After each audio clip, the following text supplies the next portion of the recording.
Yo, what's up everybody? We are back with another video. We're back in the shop. We got a few things we're gonna go over, but first, you guys know the drill. If you guys could please smash that like button, I'd really appreciate it. If you guys could leave a comment down below.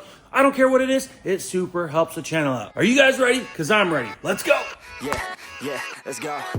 I ain't the first with the curse, with the thirst that I wanna be better, not worse, man, it hurts. I'm on this earth with my words and You guys know what it is. We are back in the shop, and I just want to take a moment real quick to thank all you guys for subscribing to the channel, watching the videos. It's just been an absolute blast. We are working on a few things.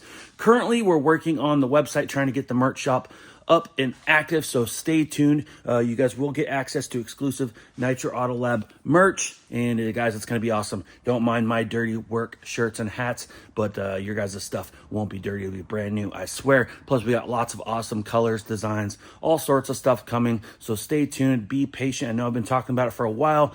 We got the merch, it's designed. We're just trying to make sure we get the website up and going and functioning and working, and make sure we do a couple tests. Hopefully, we might ask a couple of you guys to actually make a purchase and make sure that everything goes as it should and smooth. So stay tuned. Nitro merch is coming soon. Also, guys, if you guys are on Facebook and want to connect with us and other subscribers to do trades and connect about RLCs, newest finds, stuff that's getting released soon, stuff like that, or if you just want to share your collection, make sure you join our Facebook group at Team Nitro Diecast. All you have to do is go on Facebook, click the search bar, type in Team Nitro Diecast, click join, and we'll accept you. And it's just an awesome community. It's already grown so much already. It's only been active for about a month or so. It's been absolutely awesome. So I'm loving connecting with you guys more over there. Plus, I've already done a couple trades myself, and I think a couple other people have done some trades as well. It's just been absolutely awesome versus the really big groups that are just swarmed with trolls and stuff like that. I just don't want anything to do with that. So I've actually left the big diecast groups and decided that we just need to start our own community over here on Nitro Autolab.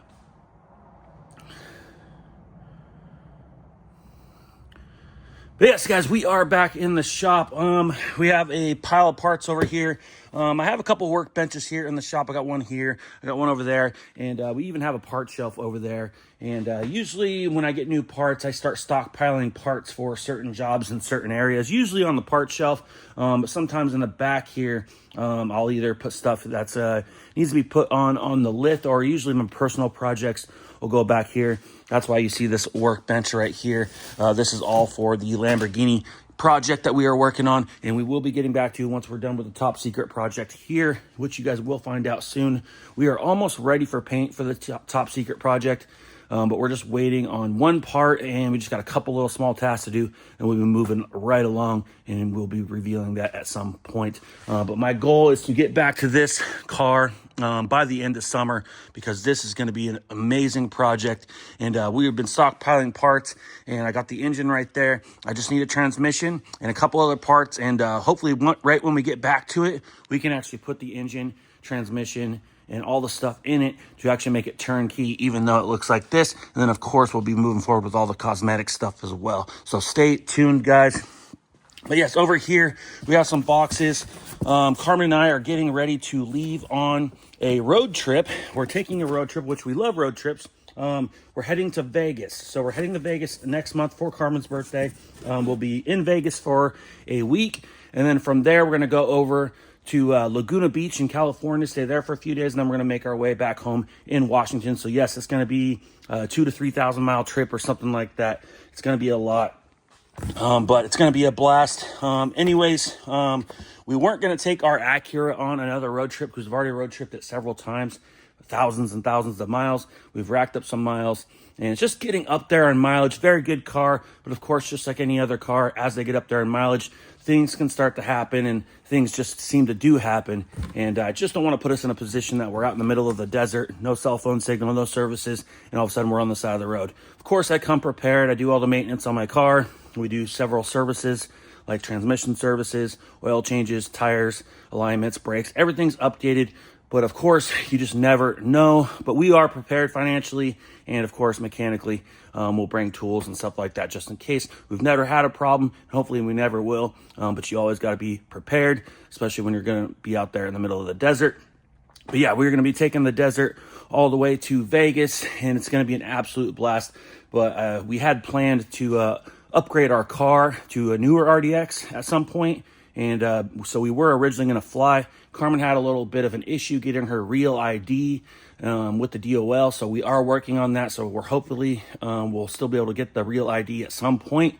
So we can fly here in the States. But as of right now, we cannot fly because she cannot get her real ID. So we are driving. It's going to be a blast. We're going to hit truck stops, gas stations. We're going to be out in the middle of nowhere. It's going to be an absolute good time. We're going to be playing Taylor Swift CDs. It's going to be a blast. But anyways, guys, of course, with a used car, things just like to break. I hadn't used my AC all year because, of course, it's been winter and stuff. Of course, when this spring, I went to hit the AC and it was not working. After further diagnosing it, I did get it to work. I purged the pressure, and I've kind of diagnosed it to be the expansion valve. I do think I got a blockage and something's just not working properly. But it did hold pressure. We didn't have a leak or anything. But instead of just changing one part, I'm going to go ahead and get in there and I'm going to service everything all at once. So here we have a new evaporator core. This does go behind the dash. I believe it looks like we can get this out without removing the dash. It looks like we can take the glove box out and a few of the blower components out, and we can get access to the evaporator core in that Acura. If we do have to take the dash out, we probably won't change the evaporator core, but it does appear from my research that we can get to the evaporator core, and that would be super nice. So we got that. They're pretty cheap anyway. In here, you can see we got a brand new expansion valve. I do have a new harness for the plug because I did notice that there was a little bit of damage to the plug on our AC compressor. You can see there we have a brand new, well, refurbished AC compressor. I prefer to go with the rebuilt ones that are OEM versus the complete aftermarket ones. Something I just prefer to do when it comes to stuff like that. We've got dryer.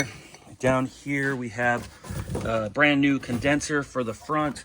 And of course we got gaskets and O-rings as well. Let's see here. Oh, they're somewhere in here. But anyways, guys, you guys know what it is. So next week on Tuesday, you guys will see that in a video. I will have my RDX here on the lift, and Mikey's going to give me a hand. We're going to try to just tag team it, and hopefully within about 2 to 3 hours, get all this stuff changed out. We got to take the front bumper off. We got to drop the splash shield. We got to drop the glove box. We got to do the compressor, the condenser up front, and then we'll get inside and do the dash work as well. And all said and done, we'll go get it dropped off. We'll go get it pressure tested and charged, hopefully, and everything will work good. Because right now it's intermittently working, and we're going to be in the desert this summer where it's potentially going to be around 100 and anywhere from 100 to 115 degrees out in the middle of the desert with no cell phone signal. So we want to make sure that car is blowing nice and cold. And to be honest, ever since we got that car, the AC worked, but it was kind of like 75%. Like, it was never that cold. Like our Honda that we fixed and put all new everything in it, it blows so cold. It's like a freezer. You get goosebumps and forget it's even hot outside. That's how cold it blows. So I want to get the RDX blown just as cold as that Honda, at least as close as we can. So that is the plan next week. So stay tuned for that. Yeah, let's hop on over here and see what we got planned this week and what we got going on. We still are awaiting parts for the F-250 that got in the minor front end collision. So once we have all the parts, that should be coming in about a week and a half. We got a couple other jobs ahead of it. Right here, we have a 2016 Mitsubishi Lancer. Now, I don't know if you guys remember the yellow, green Scion that was in here, the IM that was in here recently. And we've done a couple other cars for this customer as well. But anyways, he rents cars out on Turo. Well, sometimes they get damaged, they get messed up. So anyways, this one is messed up. So we got to do a little estimate on this thing. So he's left it with us. And most likely he'll just leave it with us the entire time till we get it repaired. He's not in a hurry. He's got other cars, of course, and other cars out for rent. But this has been a return customer, great customer. Luckily, it's not horrible, but it's worse than it looks, guys. Of course, The hood is kind of dented there. You can see they've kind of like tried to like bend it back. We can fix that. It's not that big of a deal. It's a steel hood. We can fix that. We are going to replace the bumper cover. It does have cracks all over it, and it's just more time and repairs than it's worth. But you can see the gap and the fitment issues. That is the red flag here. Of course, all these plastic grills and trim pieces, those will need to be replaced. So we got chrome trim, we got plastic insert grills, upper and lowers. We're going to replace the bumper cover. We're going to repair the hood, and then we're going to pop the hood here. And we probably won't be able to see much because it's all under this plastic cover. As a matter of fact, let's just pop that cover off if we can real quick. And we're just going to pop this out. Oh, well, we're going to have to find that later. And just pull this radiator cover out. And it's hard to see, guys, but this core support is slightly pushed back. Luckily, the center section does bolt in, so it doesn't really appear bent, but I do notice some bent brackets, like where the headlights mount to and like where the bumper mounts to. So that's all going to affect how things line up. So it's going to be pretty necessary that we most likely replace that center section. And also the crash bar or bumper rebar is bent back as well, which has the center support brace. And when that got pushed back, of course, it pushed the entire core support back, which there pushed the headlights back. So pretty much this is going to be a pretty simple job, but we're going to need some parts here. So hopefully it doesn't add up too much. We don't want to scare our customer away, but it is what it is. He's an easygoing customer. He's cool if we can fudge some things. And like I said, it does appear that all we have to paint would be the hood and the bumper. Fenders, everything's fine. The headlights aren't broken, but we do have some structural pieces that we do have to purchase. So we need to try to get a upper tie bar section here, probably a bumper rebar, and we'll have to make sure all these brackets are good to go, and we'll have to replace those. And we'll, of course, do a test fit of everything. And we'll go ahead and get that hood repaired, and hopefully we'll have a brand new bumper cover, and we can just refinish it and insert all the new grills, and we are good to go. But sometimes these parts just add up, guys. So yes, stay tuned. This will probably not be in the shop for a little bit because we are just doing an estimate right now. So between today and tomorrow, I got to get an estimate put together, send it off to our customer so he can verify it and give the green light, and we'll go ahead and get parts coming hopefully for this. Sometimes cars like this are kind of unique and they're kind of hard to get parts for, so hopefully we don't have an issue getting parts for this car. It is almost 10 years old, and sometimes they are pretty unique. So hopefully we have some options. Otherwise, the dealership it goes, and that's where it's going to add up. Over here on the body side, another 2016.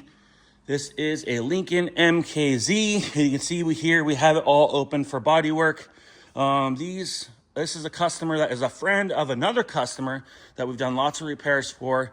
And it's kind of a job where he started doing it himself, but he wants us to paint it. So he kind of already had like primer and stuff on it. We went ahead and stripped most of that primer off. You can see here, we have his repairs open on the back quarter panel here. There was a little bit of a repair here because I believe he put a new hood. Anytime a car gets an impact, it always hit these A-pillars, it seems. So you can see here, he's done some sanding. He had primer on here. The entire hood was primered.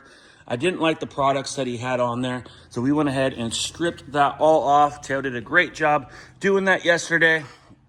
And we're going to go ahead and reapply our 2K urethane primer to this and give ourselves a good paintable surface. So you can see here, customer's already done a little bit of body work. There's probably a small dent there on the corner, and a bunch of rock chips is pretty much what you see here. Ford, Lincoln, they utilize a lot of aluminum panels, and this is an aluminum hood. And sometimes you get even corrosion. Mustangs are notorious for it.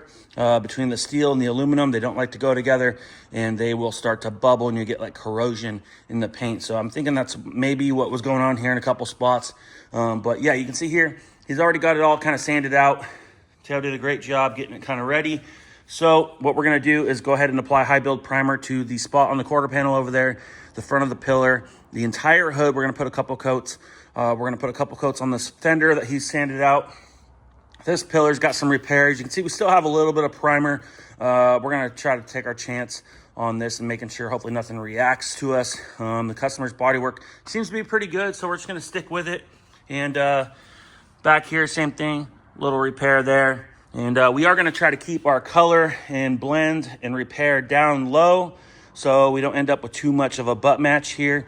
I'm sure our color will end up matching, going up against this rear door. But that's okay. I do got this color down pretty good. We got a couple good matches for this color.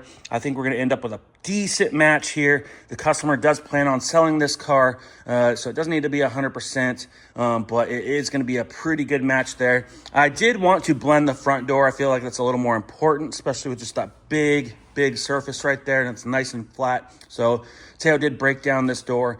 Took the mirror off, took door handle out. We're gonna go ahead and prep that door out for a blend. That way when we do paint this and refinish this next week, that we blend our color into this door and have a good match. On the back, it's a little smaller. We can stay below this body line, and there's just curves and body lines. You can just get away with a little bit more. And if I had touched this myself the first time, I would have been able to keep my repair way back here. Unfortunately, we're probably going to be out here with our color, but I do think that we're going to be just okay. If we need to, we can always blend the door afterwards, but I think we're going to be just fine. Of course, we'll check that with our color chips first. And so yeah, basically left and right quarter panels and left and right A-pillars. We're going to come up here and blend our color up here. We got the entire hood, right fender, and we're going to blend into that door. And you can see here the front bumper, which he had already tried to paint himself. We went ahead and sanded it all back out. We're going to go ahead and apply a couple coats of high build primer on this. We'll go prep it out, get a nice paintable surface, and we'll go ahead and get that prepped for refinish. So everything's all sanded and blown off. We're going to get this in the booth today. That is my task. First thing, I'd like to have this masked up and primed before lunch. So that is what I'm going to do here. You can see here, Teo's already got all the sensors sanded and stripped down. There were several layers of paint on these sensors. These sensors are proximity sensors that go in the front bumper, on the sides, and throughout the front. So yeah, all those sensors need to be refinished.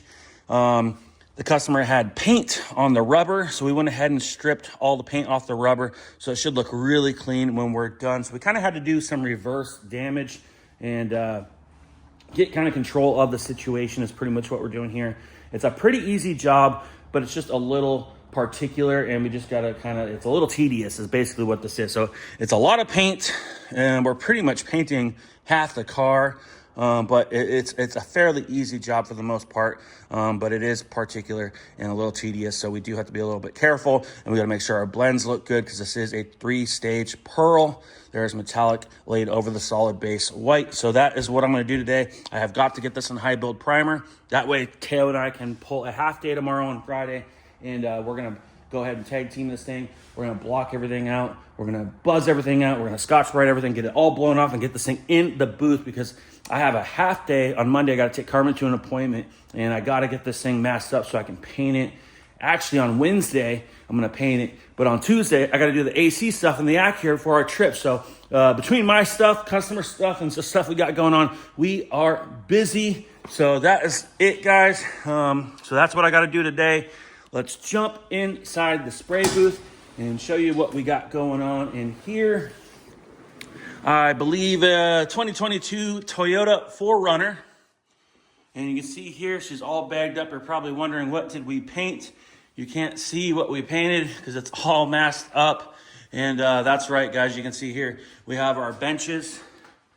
And yeah, I don't paint a lot of roofs, but unfortunately, we had to refinish this entire roof. Now, unfortunately, it's a really big panel. There's no brakes in it, so you have no choice. Now, what was wrong was this customer had a roof rack on here, and he had one of those wind deflectors on the front, and it had a rubber gasket that kind of sits on the paint. Well, that doesn't really protect your paint. Paint is so fragile, you just don't really realize it. But it pretty much rubbed through the paint over time. And this is a pretty new 4Runner, and these things are worth a lot of money still, and the customer likes it nice. So we went ahead and had to do a slight repair across the entire front edge of here where it kind of dug into the paint. I went ahead and put a little sandable high build primer on there, and let it cure overnight, so I wasn't in a hurry. And I just wanted to run through the steps. I probably could have gotten away without that step and just sanding it out and just putting some epoxy primer down and basing it out. But I just wanted to be more safe, better safe than sorry on this one. But it came out really, really nice, guys.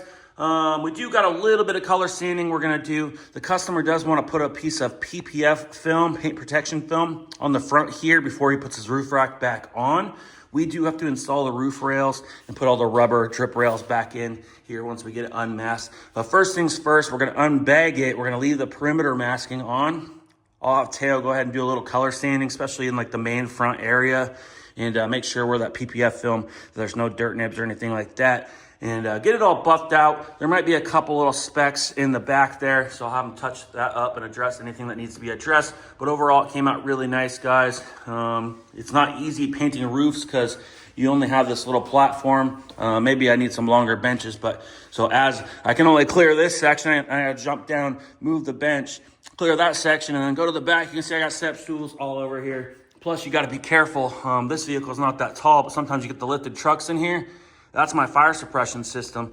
If I nick that with a paint gun or a paint cup or a part or anything, you got 10 seconds to get out of here before the dry suppression sprays. But if you accidentally tripped it, I have a special line that I would cut, because if it sprays, it's like $3,000 to reset the system, and we don't want to have to do that.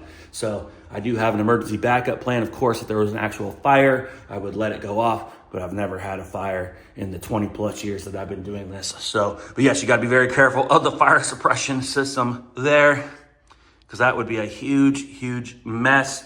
And of course, you'd have to get the city involved, and they'd want to re-inspect it and all that crap. So yeah, we're not going to go there. We're not going to trip the fire suppression system. But yes, just something you have to be careful of. This vehicle is not tall, but when you have a big truck in here, I swear I've been just this close to the fire suppression system. It's just way too close, because it was like 10 grand just to put that fire suppression system in here.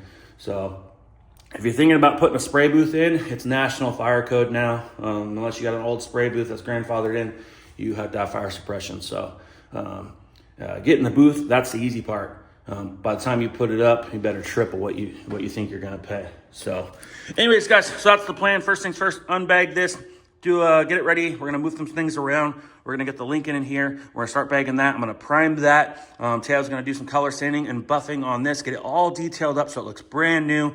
He'll go ahead and install the drip rails and then the roof rack rails. And by the end of the day, our customer can come get this. And yeah, I'll get that primed. And let's grab the sunlight real quick, and I'll show you guys this blue. I know in video, you just can't really see like these colors, but there, you can kind of see how much metallic is in there. So I actually blended my color. My color stops like right here. So you can see a perfectly smooth transition. Money. All right, guys, that is all I pretty much have for you.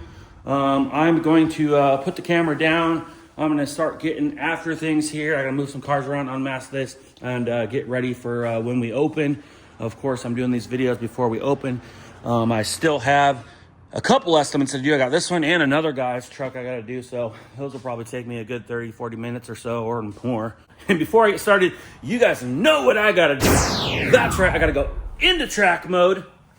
Don't worry, you guys will be able to get your Nitro merch soon. I hope you guys enjoyed the video, enjoy the shop videos. I'm gonna keep them coming. We got lots of videos dropping this weekend. I got a special car show video dropping first thing tomorrow from last weekend. So I'll be dropping that in the morning. And then we got a couple diecast videos I think I can pump out this weekend as well. I hope you guys all have an amazing day. It's almost a weekend. We appreciate all your guys' love, support. If you guys can, please click the thumbs up button on this video. It super helps the channel out. Leave a comment down below. Let us know what you think about things that are going on here. Let me know what I'm doing wrong. I want to know. And if you guys haven't yet, hit that subscribe button, and we'll see you on the next one. But like Bonzo, ooh, I'm a baller, yeah, shot caller, yeah. They love me, you can't touch me, nah, can't